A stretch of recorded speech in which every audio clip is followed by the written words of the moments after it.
Good morning everyone, কেমন আছেন সবাই? দ্বিতীয় দিনের ব্লগে সবাইকে জানাই সুপ্রভাত। এই মুহূর্তে আমরা যাচ্ছি নিউ দীঘা থেকে ওল্ড দীঘার উদ্দেশ্যে, যেহেতু আজকে কোনো গাড়ি চলছে না মোহনার দিকে, সেজন্য আজকে হেঁটে হেঁটে যেতে হচ্ছে। আর জাস্ট সমুদ্রের ভিউজ দেখো।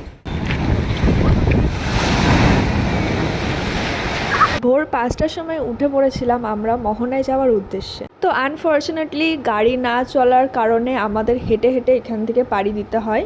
আর মাননীয় মুখ্যমন্ত্রী মমতা বন্দ্যোপাধ্যায় আসার কারণে এখানে বাস দিয়ে ব্যারিকেড করা হয়েছে।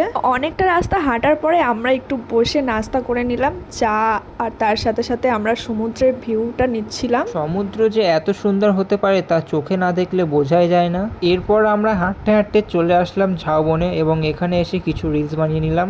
এই সমস্ত রিলস দেখতে গেলে অবশ্যই আমাকে ফলো করতে হবে ইনস্টাগ্রাম, ফেসবুকে, লিংক নিচে দেওয়া রইল। অনেকটা সময় অতিবাহিত হওয়ার পর আমরা ফাইনালি পৌঁছে গেছি ওল্ড দীঘার কাছে। অনেকক্ষণ যেমন হাঁটার কারণে অনেকটা পা ব্যথা করছে দেখি। আর এই মুহূর্তে কিন্তু বৃষ্টিও নেমে গেছে আর এখানকার ঢেউটা অনেক বেড়েছে, জানি না আজকে নামতে দেবে কিনা। তো চলো দেখা যাক। এখান দিয়ে যেতে যেতে দেখি একটা জেলে সামুদ্রিক মাছ ধরছে। তো আমরা সেটা দাঁড়িয়ে দাঁড়িয়ে দেখছিলাম। এমন সময় মুষলধারায় বৃষ্টি নামলো আর তার সাথে সাথে সমুদ্রের ঢেউগুলো আরো দ্বিগুণ হয়ে গেল।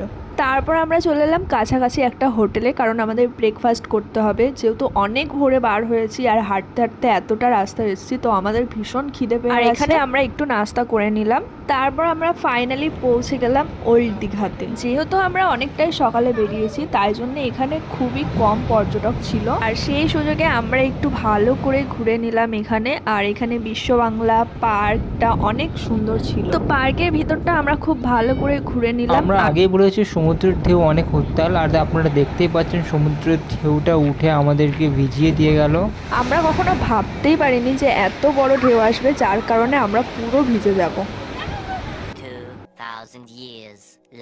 এত বড় ঢেউ আসার কারণে আমরা পুরোপুরি ভিজে গেছিলাম। তারপর আমরা রুমে যাওয়ার উদ্দেশ্যে বেরিয়ে পড়লাম, আর এখানে কোনো টোটো অটো না পাওয়াতে আমরা র্যাপিডো বুক করে নিলাম। এরপর আমরা রুমে এসে চেঞ্জ করে বিচের উদ্দেশ্যে রওনা দিই, আর এর আগে আমরা এক প্লেট পেয়ারা মাখা মাখিয়ে নিই। এরপর পরই আমরা পৌঁছে যাই বিচের সাইডে, আর এইখানকার ক্রাউড ছিল খুবই বেশি। যেহেতু অনেকক্ষণ যাবত জোয়ার চলার কারণে কোনো পর্যটকই সমুদ্রে নামতে পারেনি, তো ভাটা হওয়ার সাথে সাথেই পর্যটকরা ভিড় করে বিচের সাইডে। সো গাইজ, আজকের দীঘার ক্রাউড দেখো, নিউ দীঘার প্রচুর ক্রাউড আজকে। সকালে যেমন জল ছিল, জোয়ার এমন আসছিল, মনে হলো যে আজকে নামতে পারবো না, বাট ভাটা পড়ে যাওয়ার পর কিন্তু অনেকটাই খালি খালি হয়ে গেছে, অনেক দূর চলে গেছে জল।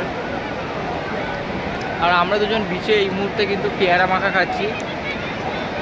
আর তারই পরে আমরা উঠে পড়লাম ঘোড়ার পিঠে। সমুদ্র সৈকতটাকে আরো স্মৃতিময় করতে আমরা ঘোড়ার সাথে নিয়ে নিলাম অনেক পিক আর ভিডিও। তো এইভাবে কিছুটা সময় পার করার পর আমরা নেমে গেলাম ঘোড়ার থেকে। আজকের দিনে ঘোরা আমাদের শেষ, আর আমরা এখন যাচ্ছি হোটেলের দিকে। দেখা যাক নেক্সট আমরা কোথায় যাই, ততক্ষণ আপনারা আমাদের সাথে থাকুন।